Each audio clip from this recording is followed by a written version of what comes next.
দ্বিতীয় ধাপের উপজেলা পরিষদ নির্বাচন থেকে সরে দাঁড়ানোর ঘোষণা দিলেন টাঙ্গাইল ও নরসিংদীর দুই বিএনপি নেতা। সকালে টাঙ্গাইল প্রেস ক্লাব মিলনায়তনে সংবাদ সম্মেলন করেন টাঙ্গাইল সদরের চেয়ারম্যান প্রার্থী ও উপজেলা বিএনপির সভাপতি আসগর আলী।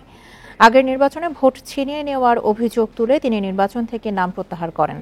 নরসিংদীর শিবপুর উপজেলা পরিষদ নির্বাচনে চেয়ারম্যান পদে প্রতীক বরাদ্দের আগে প্রার্থিতা প্রত্যাহার করেছেন উপজেলা বিএনপি সিনিয়র যুগ্ম সাধারণ সম্পাদক ও 4 বারের সাবেক ইউপি চেয়ারম্যান মোহাম্মদ তোফাজ্জল হোসেন।